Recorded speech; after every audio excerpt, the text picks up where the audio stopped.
Praise Jesus, hallelujah. सब तशरीफ़ रखेंगे, हम खुदावंद का शुक्र करेंगे उसकी पाक हजूरी के लिए, इन लम्हात के लिए जिसमें हम खुदा के हजूर झुके हैं कि उसके नाम को जलाल दे सकें।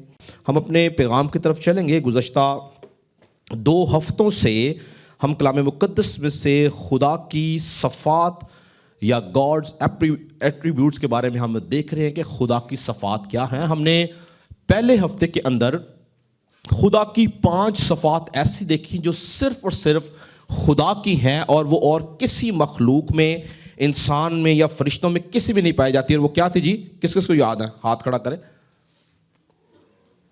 बड़े कम लोगों को याद है। क्या क्या थी? हमारा खुदावंद जो है वो ओमनीफिसेंट गॉड है, यानी तख्लीक का खुदा है, पैदा करने वाला है, वजूद देने वाला है, खालिक है। दूसरी सिफ्त क्या थी जी उसकी? वो ओमनीपोटेंट गॉड है, यानी वो कुदरत और जोर में सबसे बढ़कर है। तीसरी क्या थी जी? ओमनीप्रेजेंट गॉड, यानी जो हर वक्त हर जगह पर मौजूद है, उसकी प्रेजेंस जो है वो हर वक्त हर जगह पे है। चाहे अमेरिका में कोई दुआ कर रहा है, अफ्रीका में कोई दुआ कर रहा है, यूएई में कोई दुआ कर रहा है, पाकिस्तान में है कोई, या आसमानों में भी जो मौजूद है वो खुदाई है, वो हर जगह पर मौजूद है। ओमनी प्रेजेंट गॉड है वो। उसके बाद चौथी क्या थी जी? ओमनीशेंट गॉड, यानी हर बात का इल्म रखने वाला, हर बात की हिकमत और समझ रखने वाला खुदा। और आखिरी हमने उसकी सिफ्त क्या देखी थी? ओमनी प्योर गॉड, यानी एक ऐसा खुदा जो खालिस खुदा है, जिसके अंदर रत्ती भर भी गुनाह की गुंजाइश नहीं है, बल्कि वो पाक है और खालस है। ये हमारा पहला पैगाम था जो हमने देखा और हमने इसको बड़ी डिटेल से देखा था। और लास्ट वीक जो हमारा पैगाम था, इस सीरीज का जो सेकंड पार्ट था, उसके अंदर हमने खुदा की 5 ऐसी सफ़ात देखी जो सिर्फ खुदा में ही नहीं बल्कि उसने वो सफ़ात हम में यानी इंसानों में भी रखी हैं। बहुत सारी सिफात खुदा ने हम में रखी हैं, लेकिन हमने सिर्फ 5 देखी। पहली सिफ्त क्या थी जी? वो मोहब्बत का खुदा है। दूसरी सिफ्त हमने देखी वो पाकीज़ी खुदा है। तीसरी सिफ्त देखी कि वो अबदियत का खुदा है। चौथी सिफ्त देखी कि वो गयूर खुदा है। 5वीं और आखिरी सिफ्त हमने देखी कि वो वफादारी का खुदा है। हालेलुया। तो ये जो 5 सफ़ात हैं, ये 5 एट्रीब्यूट्स जो हैं, ये खुदा ने अपने में से लेकर इंसान में प्लांट किए हैं। और पर्पस क्या था? कि इंसान इन सफ़ात के वसीला से अपने खुदा को जान सके कि खुदा कौन है, खुदा क्या कुछ कर सकता है। तो अगर ये सफ़ात हम में ना हो तो ना हम मोहब्बत को जान सकते हैं, ना हम पाकीज़ी को जान सकते हैं, ना हम अबदियत को जान सकते हैं, ना हम गयूरी जान सकते हैं, ना हम वफादारी जान सकते हैं। खुदा ये सफ़ात रख के बताता है कि वो कौन है ताकि हम उसको जान सकें। और आज इस सीरीज़ का लास्ट पैगाम है और आज हम कलाम मुक़द्दस में से कलाम मुक़द्दस के खुदा जो कि तस्लीस का खुदा है, ट्रिनिटी का खुदा है, हम उस तस्लीस के खुदा की 3 अशकाल को समझेंगे। यानी जो 3 फॉर्म में वो नज़र आता है, जिसमें कौन कौन है जी? खुदा बाप, खुदा बेटा और खुदा रुल कुदस। आज हम देखेंगे कि ये तस्लीस का जो खुदा है, जो 3 अशकाल में नज़र आता है, वो अपने अंदर क्या कुछ रखते हैं, उनकी सफ़ात क्या है। हालेलुया। ये बहुत, मैंने आपको बताया था, बहुत बड़ा टॉपिक है, लेकिन हम कोशिश करेंगे कि मुख्तसर टाइम पर चीदा या बुनियादी बातें सीखें ताकि वो हमारे लिए बरकत का बायस बने। तो याद रहे कि अगर आप तस्लीस को या ट्रिनिटी को अपने जहन से, अपनी हिकमत से समझने की कोशिश करेंगे तो आप नहीं समझ सकते, लेकिन अगर आप ईमान से समझेंगे तो आपको तस्लीस की समझ आएगी। हम यीशु पे किस तरह ईमान रखते हैं? कितने लोगों का ईमान है कि यीशु मसीह हमारे लिए मसलूब हुआ था? कितने लोगों का ईमान है कि वो हमारा निजात दहिंदा है? कितने लोगों का ईमान है कि वो हमें लेने के लिए आने वाला है? क्या यीशु ने डायरेक्ट आपके कान में ये बात डाली है? नो, ये हमारा ईमान है। اور ہم اس ایمان کے وسیلہ سے راست باز کہلاتے ہیں. ہم اس ایمان کے وسیلہ سے رائچس کہلاتے ہیں, ایماندار کہلاتے ہیں. اسی طرح سے اگر ہم اپنی حکمت سے یا اپنے ذہن سے, اپنی سوچ سے تثلیث کو جانیں گے تو ہم نہیں جان سکتے. یہی وجہ ہے کہ غیر اقوام جو ہیں وہ تثلیث پہ ایمان نہیں رکھتی, کیونکہ وہ ان کا ایمان یسوع پہ نہیں ہے. تو جب ہم یسوع پہ ایمان رکھیں گے تو ہم تثلیث کو سمجھ سکتے ہیں. اور تثلیث کو سمجھنے کے لیے ایک اور بڑا آسان طریقہ ہے. انسان کو خدا نے کس کی شبیہ اور کس کی صورت پر بنایا؟ کیا لکھا ہے؟ آؤ ہم انسان کو اپنی صورت اور اپنی. تو جب خدا نے انسان کو بنایا تو خدا نے انسان کے اندر 3 اقنوم رکھے ہیں, یا 3 چیزوں سے اس کو مرتب کیا ہے. پہلی چیز کیا ہے جی؟ روح. دوسری چیز کیا ہے؟ جان. تیسری چیز کیا ہے جی؟ بدن.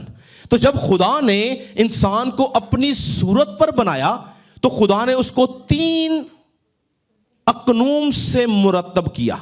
کیوں؟ کیونکہ خدا خود بھی 3 اقنوم میں رہتا ہے. سمجھ آئی میری بات کی؟ سمجھ آئی اس بات کی؟ خدا نے ہمیں, خدا ایسا نہیں کر سکتا کہ ہمیں 2 اقنوم سے بناتا, ہمیں صرف جان دیتا اور بدن دیتا, یا ایسا کرتا کہ خدا صرف ہمیں روح اور جسم دیتا. کیوں خدا نے ہمیں 3 اقنوم دیے ہیں؟ کیوں انسان کو 3 چیزوں سے مرتب کیا ہے؟ تاکہ ہم تثلیث کو جان سکیں, ہم تثلیث کو فالو کر سکیں. کہ جیسے انسان 3 چیزوں سے بنایا گیا ہے, اسی طرح سے خدا بھی 3 اقنوم رکھتا ہے. اگر آپ انسان کی ان 3 جو اس کی چیزیں جن سے وہ مرتب کیا گیا, ایک چیز آپ لے لیں, کیا انسان زندہ رہے گا؟ انسان کی جان لے لیں, انسان رہے گا؟ اس کی روح نکال لیں, زندہ رہے گا؟ یا اس بدن کو مار دیں, زندہ رہے گا؟ ایگزیکٹ اسی طرح سے اگر ہم تثلیث کے کسی اقنوم کو اس میں سے نکال دیں تو تثلیث کا خدا جو ہے وہ ہمارے نزدیک ختم ہو جائے گا. خدا کو جاننے کے لیے اگر ہم اپنے آپ کو جان لیں تو ہم خدا کو جان جائیں گے. کہ جیسے ہم 3 چیزوں سے مرتب کیے گئے ہیں, ایسے ہی خدا جو ہے وہ 3 اشکال میں نظر آتا ہے, بیٹے کی شکل میں, باپ کی شکل میں اور روح القدس کی شکل میں. اور یہ تینوں ایک دوسرے کے ساتھ جڑے ہوئے ہیں, ان کو ہم علیحدہ علیحدہ نہیں کر سکتے ہیں. علیحدہ کرنے کا مطلب ہے کہ ہمارا ایمان جو ہے وہ بائبل کے خدا پر نہیں بلکہ غیر قوموں کے خدا پہ ہمارا ایمان ہے. آپ جانتے ہیں کہ یہ تثلیث کے اوپر جو ہے وہ یہودی قوم بھی ایمان نہیں رکھتی. یہودی قوم کا تثلیث پہ ایمان نہیں ہے. یہودی قوم خدا کو باپ ضرور کہتی ہے اور ساتھ روح القدس کو مانتی ہے, مگر بیٹے کا انکار کرتے ہیں. تو اس کا مطلب کیا ہوا کہ یہودی قوم تثلیث کا انکار کرتی ہے. اگر آپ غیر قوموں کے پاس چلے جائیں تو غیر قومیں کہتی ہیں کہ روح القدس بھی نہیں ہے. ایک ہی خالق, ایک ہی مالک ہے جو آسمانوں پہ ہے, وہ اس کو خدا مانتے ہیں, وہ پاک روح کو بھی نہیں مانتے. تو پوری دنیا کے اندر اگر کوئی تثلیث کے خدا پہ ایمان رکھتا ہے تو وہ مسیحی قوم ہے. اور اس کی وجہ یہ ہے کہ مسیحی قوم اس کلام مقدس کے مطابق تثلیث کے خدا پہ ایمان رکھتی ہے کہ کلام مقدس تثلیث کے خدا کی جگہ جگہ بات کرتا ہے. کلام مقدس کو اگر آپ دیکھیں گے, پیدائش کی کتاب سے مکاشفہ تک آپ کو کلیئر تثلیث نظر آتی ہے, تینوں اقنوم نظر آتے ہیں. آئیں میرے ساتھ دیکھیں, میرے ساتھ نکالیں پیدائش کی کتاب جو کہ کلام مقدس کی پہلی کتاب ہے, مسیحیوں کی بائبل کی بھی اور یہودیوں کی بائبل کی بھی.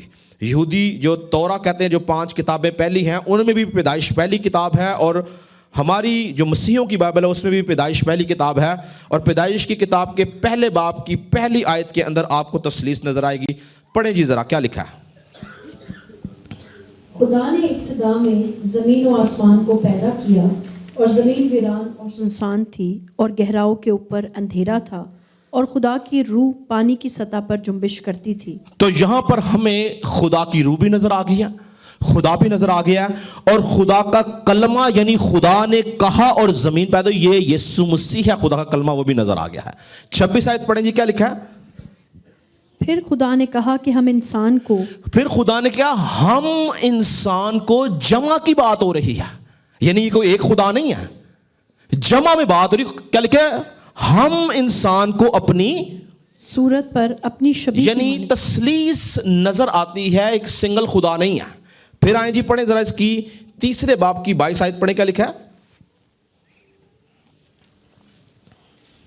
اور خداوند خدا نے کہا دیکھو انسان نیک و بد کی پہچان میں ہم میں سے ایک کی مانند ہاں ہو جی, گیا۔ کس کی؟ ہم میں سے ایک کی مانند, یعنی خدا اپنے آپ کو جمع ظاہر کر رہا ہے. آگے پڑھیں جی 11ویں باب کی ذرا 5ویں اور 7ویں آیت پڑھیں.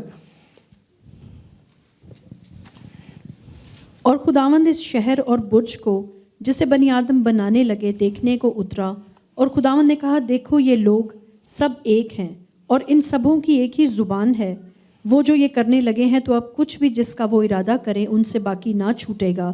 سو آؤ ہم وہاں جا کر ان کی زبان میں اختلاف ڈالیں۔ آؤ ہم وہاں جا کر ان کی زبان میں اختلاف ڈالیں. نکالیں یسایہ نبی کا صحیفہ نکالیں جی ذرا, اس کا 48 باب, یسایہ 48 اور اس کی 16ویں آیت پڑھیں. یسوع مسیح کا بیان کیا ہے؟ یہ پیشن گوئی ہے اور یسوع مسیح کا بیان ہے. یسایہ 48 میں پڑھیں.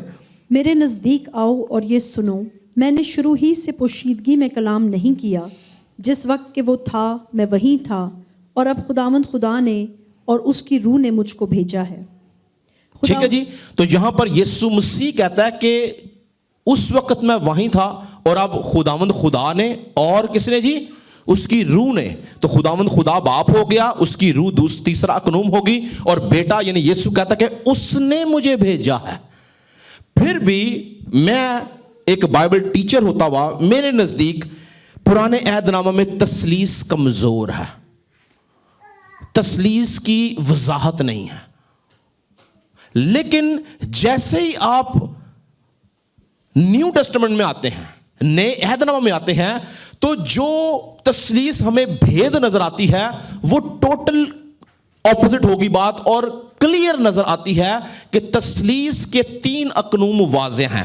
پہلا اکاؤنٹ ہم دیکھیں گے جی, نکالیں متی کی انجیل اس کا 3 باب اور اس کی پڑھیں جی ذرا 16 اور 17 آیت. یہاں پہ ہمیں کلیئر تثلیث یا ٹرینٹی نظر آتی ہے, یعنی باپ بیٹا روح القدس نظر آتے ہیں. پڑھیں.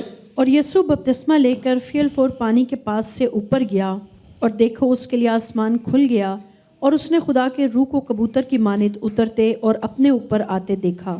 اور دیکھو آسمان سے یہ آواز آئی کہ یہ میرا پیارا بیٹا ہے جس سے میں خوش ہوں. جی ہاں, تو یہاں پر ہم متی کی انجیل جو کہ نئے عہد نامہ کی پہلی کتاب ہے, وہاں پر ہم تثلیث کو کلیئرلی دیکھتے ہیں. بیٹا بپتسمہ لے کے اوپر آیا ہے, روح القدس کبوتر کی مانند اترا ہے, اور آسمانوں سے کیا آواز آئی ہے؟ یہ میرا پیارا بیٹا, یعنی کہ باپ آسمان سے بیٹے کا اقرار کر رہا ہے, یا بیٹے کو قبول کر رہا ہے, یا بیٹے کی گواہی دے رہا ہے. تو یہاں پر ہمیں کلیئر ہو جاتا ہے. یوحنا کی انجیل نکالیں جی ذرا, یوحنا کی انجیل اس کا 14 باب اور پڑھیں ذرا 15 سے 17 آیت میں کیا لکھا ہے.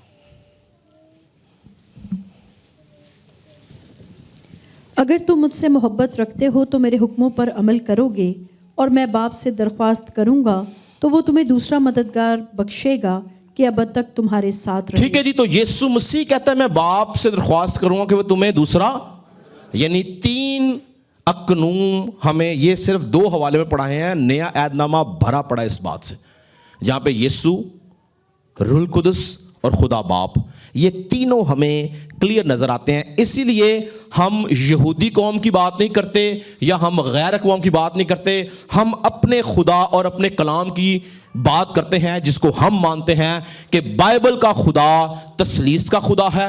بائبل کا خدا 3 اشکال رکھتا ہے, باپ, بیٹا اور روح القدس. اس سے اگر ہم منحرف ہوتے ہیں, اس سے ہم اگر آگے پیچھے ہوتے ہیں, تو میں آپ کو ایک خادم ہوتا ہوا اور بائبل مقدس کو پڑھانے والا ایک استاد ہوتا ہوا بتاتا ہوں کہ اگر اس سے آپ آگے پیچھے ہوتے ہیں تو آپ جانتے ہیں کہ ابھی میں آتے ہوئے اپنے بچوں کو رستے میں بتا رہا تھا کہ بہت سی ڈینومینیشنز مسیحت کے اندر, میں باہر کی بات نہیں کر رہا, مسیحت کے اندر بہت سی ایسی ڈینومینیشنز ہیں جو کہ اکلٹ یا ہیرسز مانی جاتی ہیں. کیوں؟ کیونکہ وہ تثلیث کا انکار کرتے ہیں. اب کیتھلک تثلیث کا اقرار کرتے ہیں, وہ تثلیث پہ ایمان رکھتے ہیں. پروٹیسٹنٹ تثلیث پہ ایمان رکھتے ہیں. पेंटिकॉस्टल तस्लीस पर ईमान रखते हैं, इसलिए ये अकल्ट या हेरेसीज नहीं है, इनकी डॉक्ट्रिन्स डिफरेंट हैं। मगर बहुत से ऐसे फिरके हैं जैसे यहोवा विटनेस, जैसे ओनली जीसस जो वननेस की बात करते हैं, जैसे मॉर्मन्स हैं, ये सारे जो फिरके हैं ये तस्लीस का इनकार करते हैं, इसीलिए ये अकल्ट या बिदात में शामिल हैं। कैथलिक, प्रोटेस्टेंट, पेंटिकॉस्टल ये तस्लीस का इकरार करते हैं, इनका ईमान है कि बाप है, बेटा है और रूह कुद्स है। हालेलुया। इसीलिए ये ईमान में एक है, डॉक्ट्रिन्स में डिफरेंट हैं, इनकी तालीमात डिफरेंट हैं, मगर इनका ईमान एक है कि हमारा खुदा या बाइबल का खुदा तस्लीस का खुदा है। हालेलुया। बाइबल का खुदा तस्लीस का खुदा है। इसीलिए मैंने आपको शुरू में क्या बताया कि तस्लीस को समझने के लिए सिर्फ और सिर्फ एक चीज की जरूरत है, और वो है हमारा जिंदा और पाक ईमान। अगर हम ईमान रखते हैं तब हम तस्लीस के ऊपर ईमान रखेंगे। तो तस्लीस का पहला अकनुम कौन है जी? खुदा बाप। खुदा बाप जो है वो तस्लीस के अंदर अव्वल दर्जा रखता है। खुदा बाप तस्लीस में अव्वल दर्जा रखता है। क्यों? क्योंकि वो बुजुर्ग है, वो बुजुर्ग है। और तस्लीस के दर्जे देखेंगे तो पहला दर्जा बाप का है, दूसरा दर्जा यीशु का है, तीसरा दर्जा रूह कुदस का। यानी पहला दर्जा बाप का, दूसरा बेटे का और तीसरा रूह कुदस का। क्या बेटा बाप से बड़ा हो सकता है? नहीं। और फिर अगर हम तस्लीस की तरतीब की बात करें तो तस्लीस की ये तरतीब जो है ये यूहन्ना ने नहीं दी, ये पतरस ने नहीं दी, ये पालूस ने नहीं दी, बल्कि तस्लीस की ये तरतीब यानी अव्वल दर्जा बाप का, दूसरा दर्जा बेटे का, तीसरा दर्जा रूह कुदस का, ये यीशु मसीह ने दी है। मत्ती 28 में क्या लिखा है? जाओ सब कौमों को शागिर्द बनाओ और उनको बाप, बेटे, यीशु ने ये नहीं कहा कि उनको बेटे, बाप और रूह कुदस, या उनको रूह कुदस, बाप और बेटे। यीशु ने तरतीब क्या दी है? बाप, बेटे और रूह कुदस। इसका मतलब है यीशु मसीह की तालीम के मुताबिक जो तस्लीस में पहला दर्जा है वो बाप का है। हालेलुया। तो बाप का चूंकि पहला दर्जा है, हम बाप के बारे में देखेंगे कि बाप की सफात क्या है। तो याद रखें कि बाप की बहुत सी सफात है, बहुत सी सफात है, लेकिन हम चंद सफात को देखेंगे कि बाप अपने अंदर क्या सफात रखता है और वो हम उससे कैसे फायदा उठा सकते हैं। तो याद रखें कि खुदा बाप जो है उसकी पहली सिफ्त ये है कि उसने मेरे लिए और आपके लिए और पूरी दुनिया के लिए अपने बेटे को और रूह कुदस को इस दुनिया में भेजा, ताकि उन दोनों के वसीला से, उन दोनों की कुव्वत से, यीशु की मसलूबियत और रूह कुदस की कुव्वत से दुनिया जो है वो निजात में दाखिल हो सके। ये पहली सिफ्त है बाप की। हालेलुया। यीशु मसीह को और रूह कुदस को भेजने वाला बाप है। यीशु मसीह अपनी मर्जी से नहीं आया। आजकल तो बच्चे अपनी मर्जी से बड़ा कुछ करते हैं ना, मुंडा उठया जाके जो भी कर लेता है, डैडी को पता ही नहीं है, बाप को नहीं पता। ऐसे ही है ना? क्यों जी? भाई फरहान हंस रहे इस बात पे। क्यों जी? मुंडे बहुत कुछ अपनी मर्जी ना कर देने, बाप को पूछते कोई नहीं है। लेकिन यीशु मसीह अपने बाप की पाक और इलाही मर्जी से इस दुनिया में आया। और यीशु मसीह ने एक नहीं कई बार इस बात का इकरार किया कि मैं बाप में से निकला हूं, बाप ने मुझे भेजा, बाप ने मुझे भेजा है, और मैं बाप से दरख्वास्त करूंगा कि वो तुम्हारे लिए दूसरा मददगार रूह कुदस भेजे। तो भेजता कौन है? जो रुतबे में बड़ा है और अथॉरिटी रखता है। तो इसका मतलब है चूंकि बाप रुतबे में बड़ा है, बुजुर्ग है, और उसने मेरे और आपके लिए बेटे को और पाक रूह को भेजा है ताकि हम उन दोनों के वसीला से निजात में दाखिल हों। आपको शायद ये बात समझने में थोड़ी सी डिफरेंट लगे कि बेटे और रूह कुदस के वसीले से कैसे निजात में। याद रखें कि हमारी निजात में रूह कुदस का बहुत बड़ा किरदार है। याद रखें इस बात को। रूह कुदस है जो आपके ज़हन को इस बात पर आमादा करता है कि तू गुनाहगार है, तू पापी है, तुझे अपने गुनाहों का इकरार करना है। और रूह कुदस हमारे दिल को कन्विंस करता है कि मुझे तौबा करनी है। تب ہم یسوع پہ ایمان لا کے نجات میں داخل ہوتے ہیں. اسی لیے پاک روح اور یسوع مسیح دونوں مل کے ہمیں نجات میں داخل کرنے کا وسیلہ بنتے ہیں. اور اس کے پیچھے کون ہے؟ یہ کس کی صفت ہے؟ یہ باپ کی صفت ہے. باپ کے وسیلہ سے یہ کام ممکن ہوتا ہے. دوسری صفت باپ کی کیا ہے کہ باپ جب ہم روح القدس پر اور یسوع مسیح کے اوپر ایمان رکھتے ہیں تو باپ ایک خاص کام کرتا ہے کہ ان دونوں کے وسیلہ سے مجھے اور آپ کو نئے سرے سے پیدا کرتا ہے. کیا کرتا ہے جی؟ نئے سرے سے پیدا کرتا ہے. اور صرف نئے سرے سے پیدا نہیں کرتا بلکہ اپنی میراث میں، ہم باپ کی بات کر رہے ہیں، اپنی میراث میں بھی شامل کرتا ہے. ہیلیلویا. نکالیں ذرا، پڑھیں جی پہلا پطرس اس کا پہلا باب اور پڑھیں ذرا تیسری اور چوتھی آیت میں کیا لکھا ہوا ہے. ہمارے خداوند یسوع مسیح کے خدا اور باپ کی حمد ہو. کس کی حمد ہو جی؟ ہمارے خداوند یسوع مسیح کے باپ کی حمد ہو جی، جس نے یسوع مسیح کے مردوں میں سے جی اٹھنے کے باعث اپنی بڑی رحمت سے ہمیں زندہ امید کے لیے نئے سرے سے پیدا کیا. ٹھیک ہے جی. پہلا کام کیا ہے جی؟ نئے سرے سے پیدا کیا. کس نے؟ یسوع کے باپ یعنی ہمارے آسمانی باپ نے. آگے تاکہ ایک غیر فانی اور بے داغ اور لازوال میراث کو حاصل کریں. ہاں جی. تو پہلا کام وہ کیا کرتا ہے باپ؟ یہ اس کی صفت ہے کہ وہ ہمیں نئے سرے سے پیدا کرتا ہے. دوسرا کام وہ کیا کرتا ہے جی؟ ہمیں میراث میں داخل کرتا ہے. ہیلیلویا. اس کے بعد تیسری صفت باپ کی کیا ہے کہ وہ جب ہمیں نجات میں داخل کر لیا، ہمیں نئے سرے سے پیدا کر لیا، میراث میں داخل کیا، اب وہ ایک خاص کام کرتا ہے باپ. ہم باپ کی بات کر رہے ہیں. باپ ہمیں آسمانی مقاموں میں، جب ہم آسمانی مقام کی بات کر رہے ہیں نا تو اس کو آپ دوسرے لفظوں میں یہ سمجھیں اسپرچل ریلم کی بات کر رہے ہیں. اسپرچل ریلم کی بات ہو رہی ہے جو ہم آنکھوں سے، فزیکل آئی سے ہم نہیں دیکھ سکتے، ہم اس کی بات کر رہے ہیں. تو باپ جو ہے ہمیں فزیکل ریلم میں یعنی آسمانوں کے اندر ہمیں بہت سی روحانی برکات دیتا ہے. نکالیں ذرا افسیوں کا خط اس کا پہلا باب اور پڑھیں ذرا تیسری آیت میں کیا لکھا ہے کہ باپ ہمیں کیسے روحانی برکات دیتا ہے. افسیوں 1:3. ہمارے خداوند یسوع مسیح کے خدا اور باپ کی حمد ہو جس نے ہم کو مسیح میں آسمانی مقاموں پر ہر طرح کی روحانی برکت بخشی. ہیلیلویا. تو وہ ہمیں ہر طرح کی کیا بخشتا ہے جی؟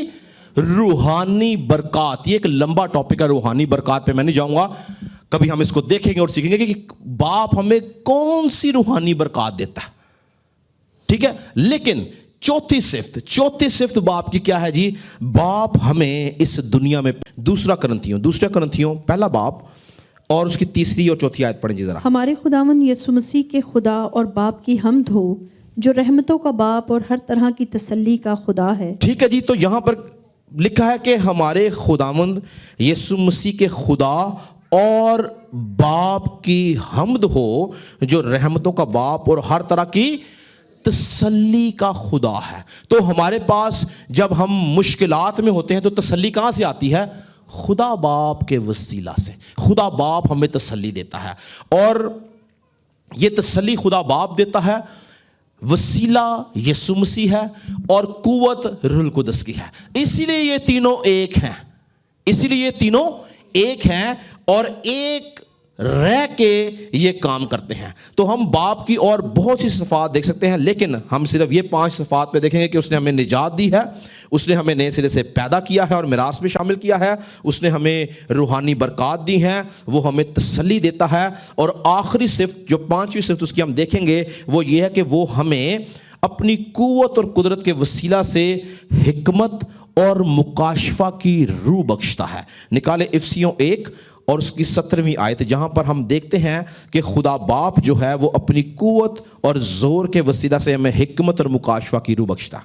کہ ہمارے خداوند یسوع مسیح کا خدا جو جلال کا باپ ہے تمہیں اپنی پہچان میں حکمت اور مکاشفہ کی روح بخشے. اب یہ حکمت اور مکاشفہ کی جو روح ہے یہ پتہ کیا ہے؟ یہ خادمین کو اسپیشلی خداوند دیتا ہے کیونکہ خدا کی حکمت اور مکاشفہ کی روح کا استعمال سب سے زیادہ اس کلام کو پیش کرنے کے لیے ہے. اس کلام کو سمجھنے کے لیے ہے، اس کی انڈرسٹینڈ، ایسے نہیں کہ باقی لوگوں کو نہیں ملتی، بالکل ملتی ہے، لیکن یہ حکمت کا کلام، علمیت کا کلام اور مکاشفہ کی جو روح ہے یہ خدا چرواہوں کو دیتا ہے تاکہ وہ کلام کے بھید پیش کر سکے۔ اور آپ کو کیوں دیتا ہے؟ کہ وہ بھید جو پیش کیے جائیں آپ ان کو اسی انڈرسٹینڈنگ سے سمجھ پائیں۔ کیونکہ اگر آپ کے پاس صرف خادم کے پاس یہ حکمت ہو سمجھانے کی اور کلیسیا کے پاس نہیں ہے تو کیسے سمجھیں گے؟ تو کلیسیا کو بھی خداوند دیتا ہے اور خادم کو بھی دیتا ہے کہ وہ مکاشفہ کی روح کے وسیلہ سے ان بھیدوں کو سمجھیں جو کلام کے اندر ہے۔ تو یہ برکت کس کے وسیلہ سے ہے جی؟ یہ باپ کے وسیلہ سے ہے، باپ یہ برکت دیتا ہے۔ دوسرا اقنوم کون ہے جی؟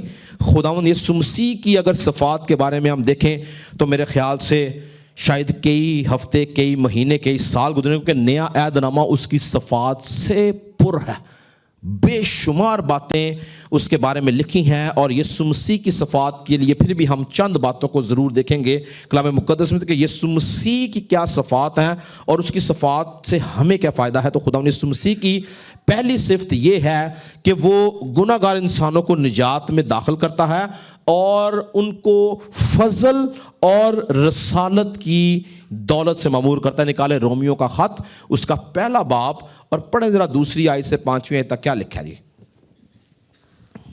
رومیو 1:2-5۔ جس کا اس نے پیشتر سے اپنے نبیوں کی معرفت کتاب مقدس میں اپنے بیٹے ہمارے خداوند یسوع مسیح کی نسبت وعدہ کیا تھا، جو جسم کے اعتبار سے تو داؤد کی نسل سے پیدا ہوا، لیکن پاکیزگی کی روح کے اعتبار سے مردوں میں سے جی اٹھنے کے سبب سے قدرت کے ساتھ خدا کا بیٹا ٹھہرا، جس کی معرفت ہم کو فضل اور رسالت ملی تاکہ اس کے نام کی خاطر سب قوموں میں سے لوگ ایمان کے تابع ہوں۔ جی بس، تو خداوند یسوع مسیح کی پہلی صفت جس کے وسیلہ سے ہم برکت پاتے ہیں وہ یہ ہے کہ وہ ہمیں فضل اور رسالت، رسالت مین اپوسٹل شپ، رسالت مین گواہی دینے والا، مسیح کا پرچار کرنے والا۔ ہم رسالت کب کرتے ہیں؟ جب ہمیں رسالت ملتی ہے۔ ہم رسالت کب کرتے ہیں، گواہی کب دیتے ہیں؟ جب یسوع کا فضل ہوتا ہے۔ اور آپ جانتے ہیں کہ پرانے عہد نامہ کے اندر لوگوں پر فضل نہیں تھا کیونکہ گناہ کے باعث وہ خدا کے جلال سے محروم تھے، مگر یسوع کی قربانی نے فضل یہ کیا کہ آج ہم سے خطا بھی ہو تو وہ اپنے فضل کے باعث باپ کے تخت تک ہمیں دوبارہ لے جاتا ہے۔ ہاللویا۔ اور پھر ہمیں رسالت کی روح ملتی ہے، یعنی ہم گواہی دیتے ہیں۔ رسول جو تھے وہ گواہی دیتے تھے، یہی تھی ان کی رسالت، یہی تھی ان کی خدمت، جو ان کو رسالت گواہی دینا ان کے لیے مقرر کیا گیا تھا کہ تم مسیح خداوند کے جی اٹھنے کی گواہی دو۔ اور جب ہم یسوع مسیح پہ ایمان رکھتے ہیں تو وہ ہم پہ فضل کرتا ہے اور ہمیں رسالت کی روح سے مامور کرتا ہے۔ Hallelujah, hallelujah. تو یسوع مسیح پہلی بات کہتا ہے جی ہمیں فضل اور رسالت کی روح۔ دوسری صفت خداوند یسوع مسیح کی یہ ہے، ہم حوالے نہیں پڑھیں گے، ہم دیکھیں گے کہ یسوع مسیح جو ہے وہ اس پوری دنیا بلکہ پوری کائنات میں ایک ایسا دروازہ اور ایک ایسی راہ ہے جو آسمان تک جاتی ہے۔ یعنی یسوع مسیح واحد نجات دہندہ ہے جو زندگی بھی دیتا ہے۔ یسوع مسیح نے کیا بولا؟ راہ، حق اور زندگی، کوئی میرے وسیلہ کے بغیر، یعنی یسوع مسیح جو ہے وہ سورس ہے، وہ وسیلہ ہے، اس کے بغیر ہم باپ تک پہنچ ہی نہیں سکتے۔ یعنی اگر ہم چاہتے ہیں کہ ہم ابدی زندگی میں جائیں تو ہمیں یسوع مسیح پہ ایمان رکھنا ہے۔ جیسے ہی ہم ایمان رکھتے ہیں تو وہ ہم پہ مہربان ہو کے ہمیں ابدی زندگی میں شامل کرتا ہے۔ تیسری صفت اس کی کیا ہے؟ یہ بڑی خاص صفت ہے۔ آپ جانتے کہ جب ہم نجات پا جاتے ہیں، جب ہم توبہ کر لیتے ہیں تو توبہ کرنے کے بعد بھی چونکہ ہم جسم میں ہیں، بدن میں ہیں، ہم سے غلطی خطا ہوتی ہے، ایسے ہی ہے نا؟ اب جب غلطی خطا ہوتی ہے تو کلام کے قانون کے مطابق ہمارے لیے موت مقرر ہے۔ کیا لکھا ہے؟ جو کوئی گناہ کرے گا وہ مرے گا۔ یعنی جب ہم گناہ کریں گے، اب ہم نے نجات پا لی ہے اور اگر ہم گناہ کریں گے تو بائبل کے مطابق ہمارے لیے موت ہے۔ لیکن یہاں پر یسوع مسیح ایک خاص کام کرتا ہے کہ ہم مرے نہ۔ پتہ کیا کام ہے وہ؟ یسوع مسیح میرے اور آپ کے لیے آسمانوں میں شفاعت کرتا رہتا ہے۔ Hallelujah.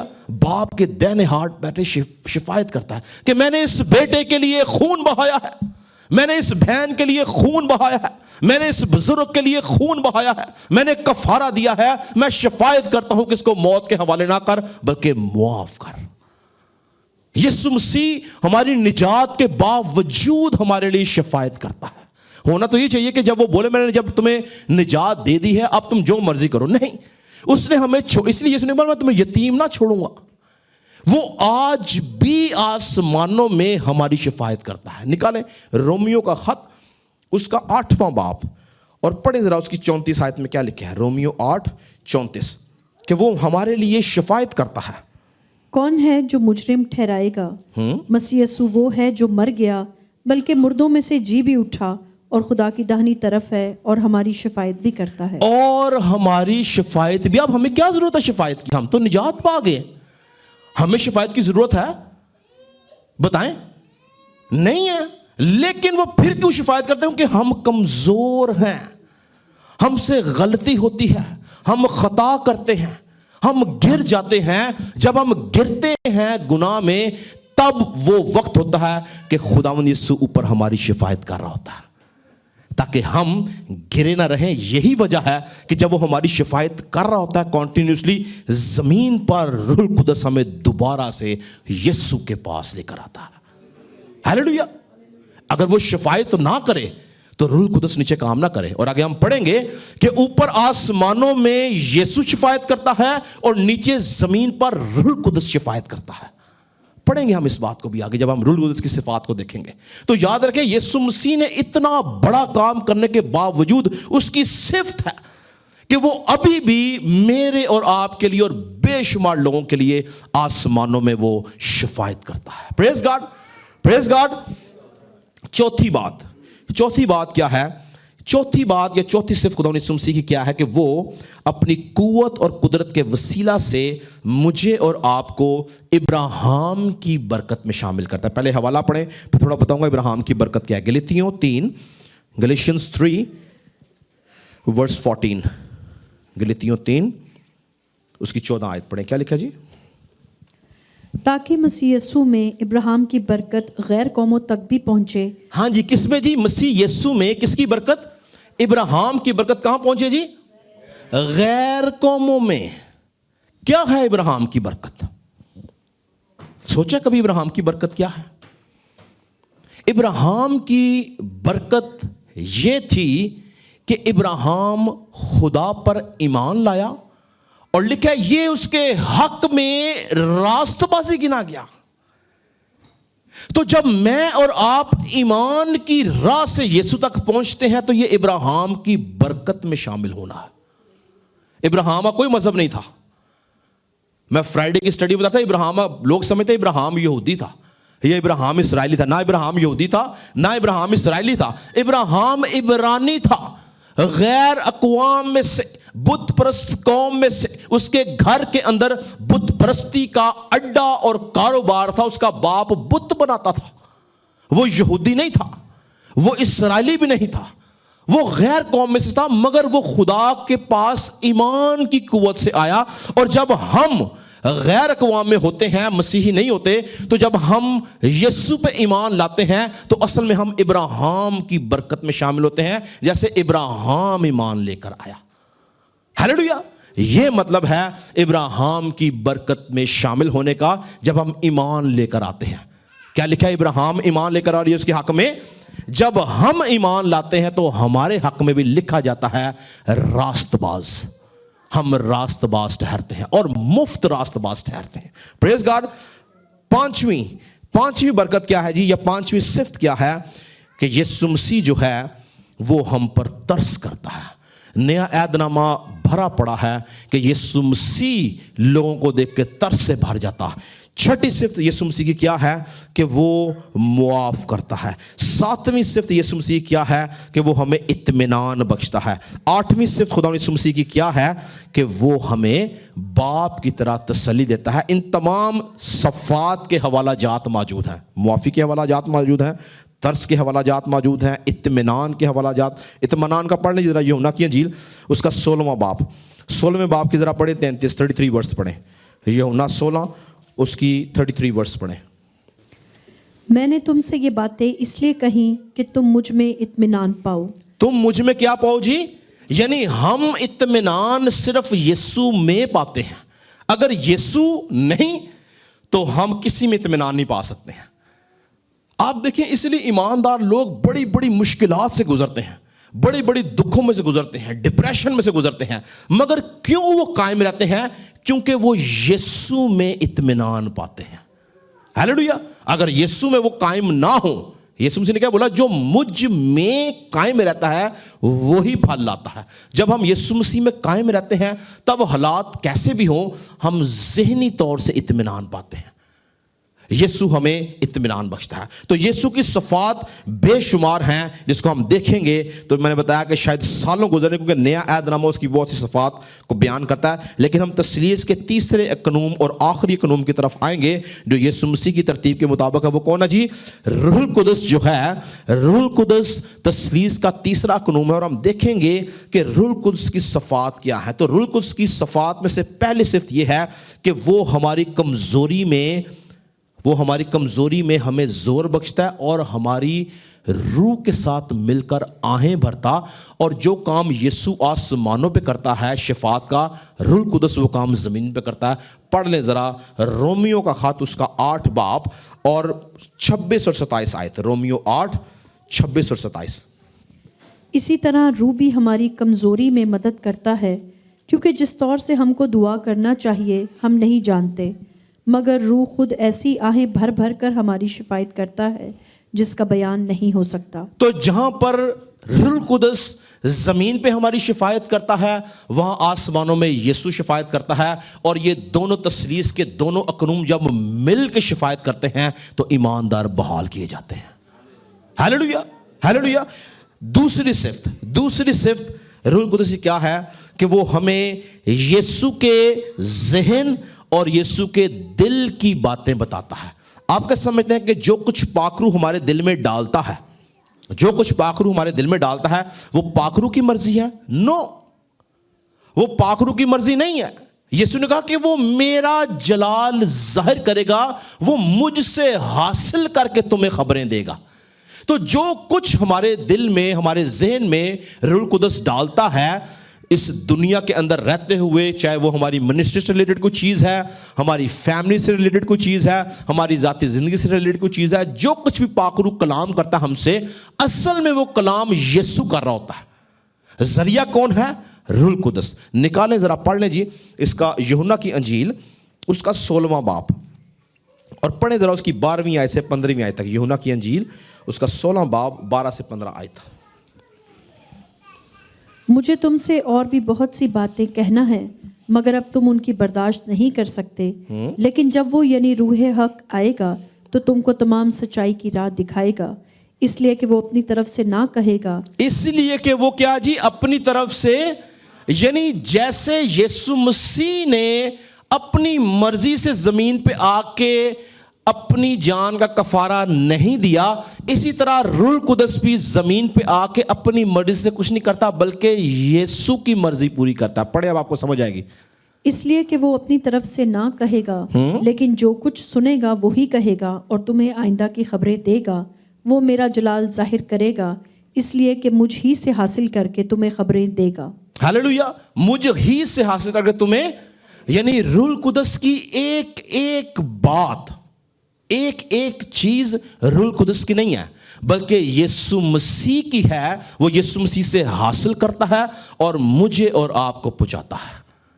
Praise God, praise the Lord. यानी हम जब जो कुछ रूहुल कुदस से पाते हैं वो असल में खुदा यीशु मसीह का ज़हन और उसकी बात होती है, और वो रूहुल कुदस के वसीला से हम तक पहुंचाता है। तीसरी सिफ्त रूहुल कुदस की क्या है? कि वो एक उस्ताद की तरह हमें सिखाता है।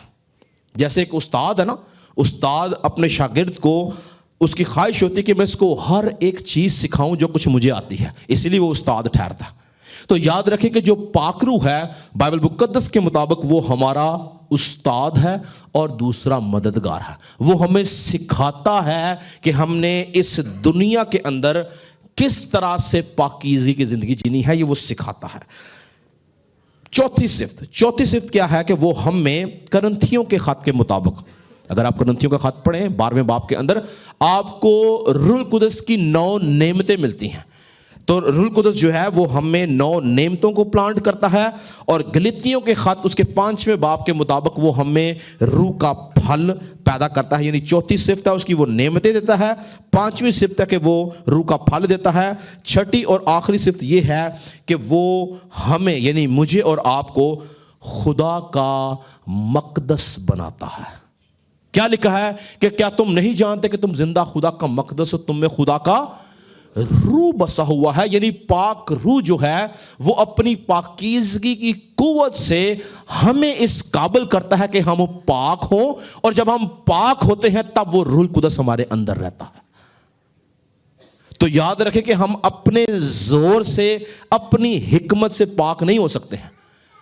यीशु का फजल और रूह कुदस की कुव्वत जो है वो हमें पाक करती है, क्योंकि रूह कुदस चाहता है कि हम खुदा का मकदस रहें और रूह कुदस हम में सकूनत करें।